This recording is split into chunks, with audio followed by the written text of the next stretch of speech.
is Kathryn Hallinan, and I am the Outreach Coordinator at Community Pregnancy Clinics, or CPCI for short. I just started there in July, and I absolutely love it. Community Pregnancy Clinics is the largest system of pregnancy centers in the state of Florida, and one of the largest systems of pregnancy centers in the entire country, which is very special.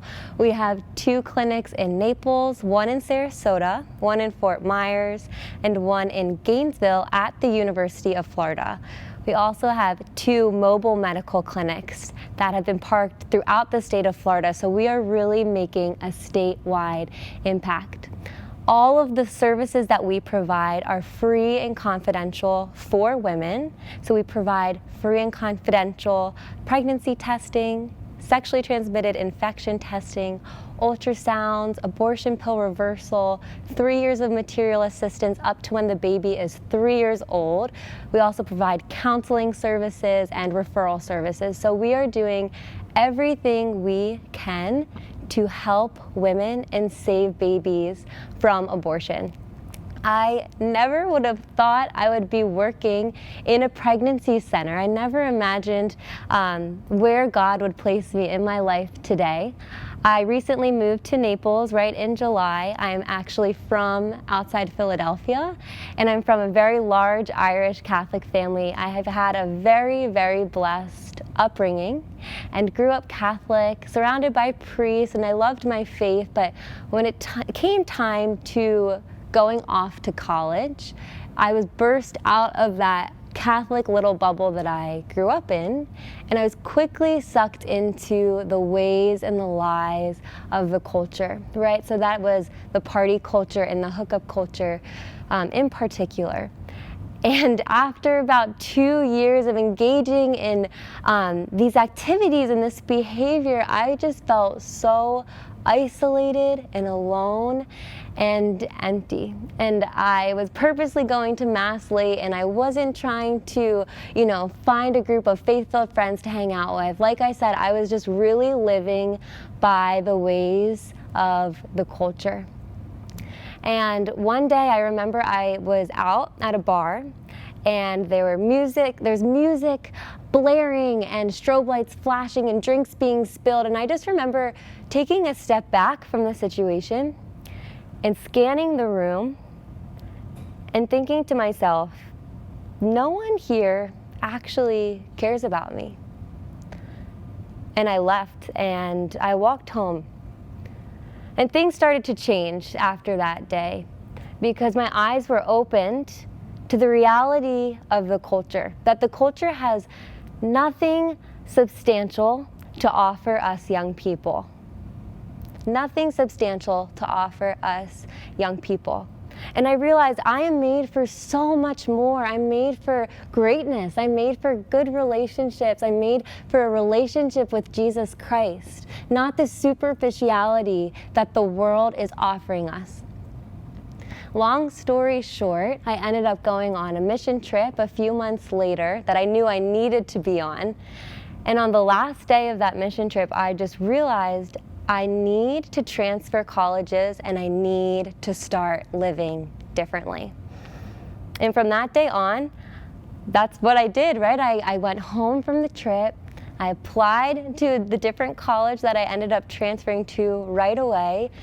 And I just committed to living a life of virtue and living a life of chastity. So after transferring schools, I met incredible friends. I was being mentored by priests and missionaries. I was going to daily Mass and going to the sacraments and leading a Bible study.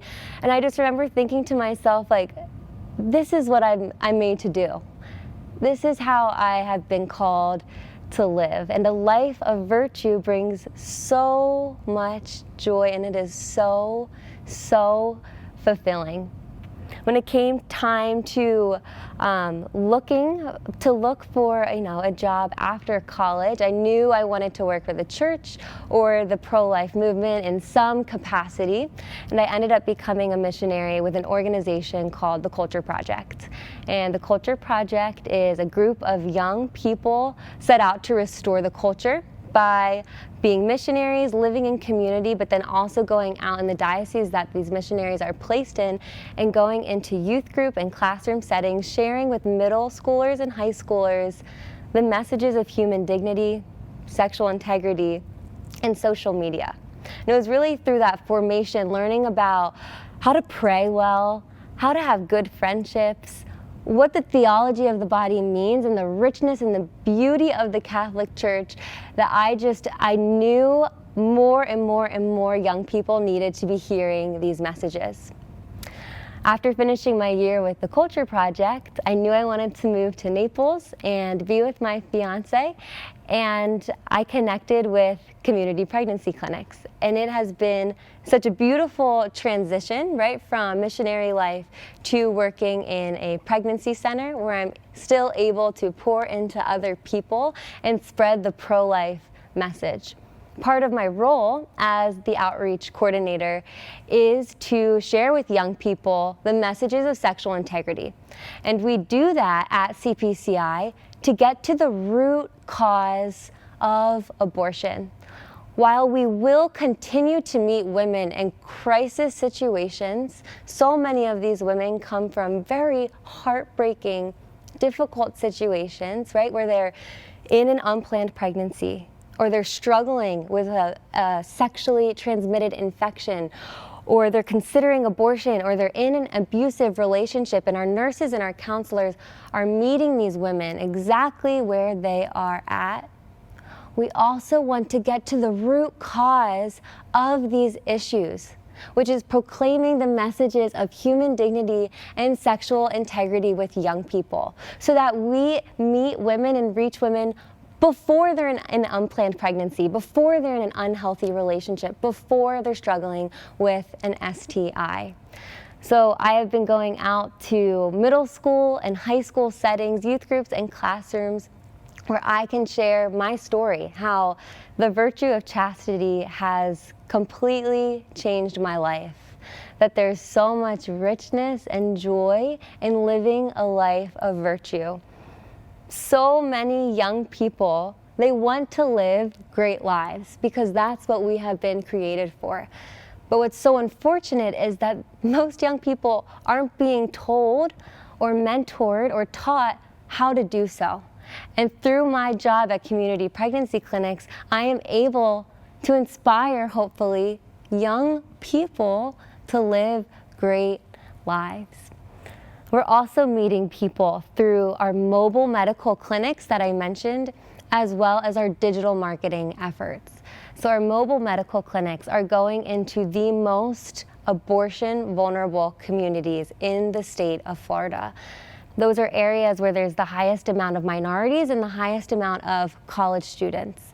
So while we do have a clinic at the University of Florida in Gainesville, right across from campus, directly next to sorority houses and fraternity houses, where students can go and get the resources and education that they need to live healthy, happy, wholesome lives, our medical clinics are able to travel across the state, meeting women in the most vulnerable areas. We've parked outside of Planned Parenthoods, at Catholic charities, at universities, FGCU, Florida Southwestern University, so that we can meet these college students who are statistically more at risk of abortion and sexually transmitted infection, especially before Planned Parenthood reaches them.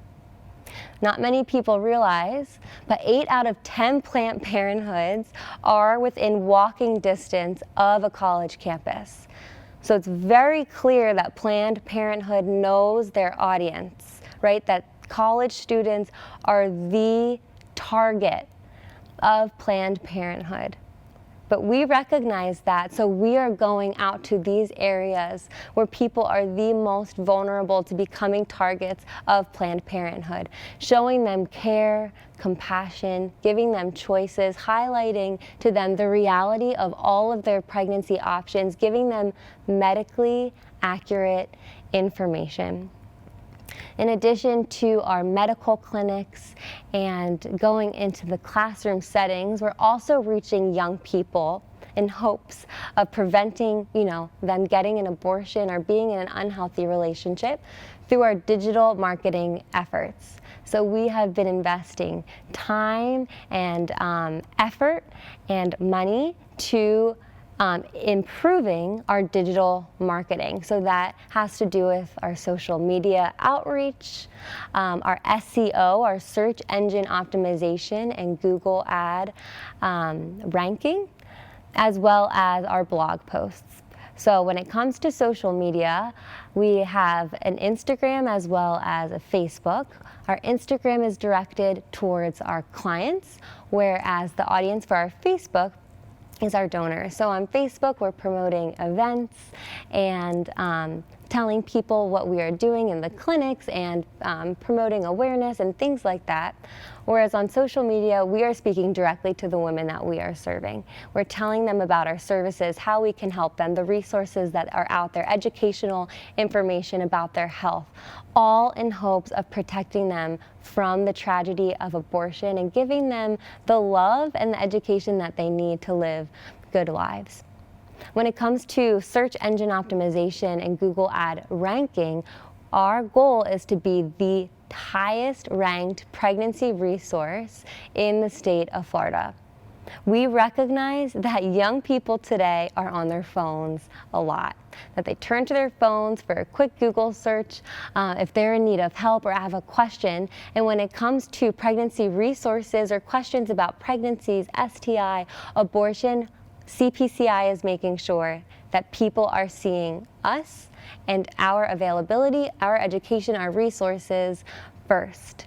So we've been aware of the different SEO keywords that people type in, and we are plugging them into our web pages, our social media, our blog posts, so that we come up as the first option people see when they're looking for pregnancy help. And lastly, our blog posts. So I write posts for our Facebook or our donor site and our client site. And I'm implementing those SEOs and I'm sharing educational information with clients so that they have medically accurate information that they're not receiving in other places. All of what we do as CPCI is to help women and to protect them from abortion. Abortion is a tragedy.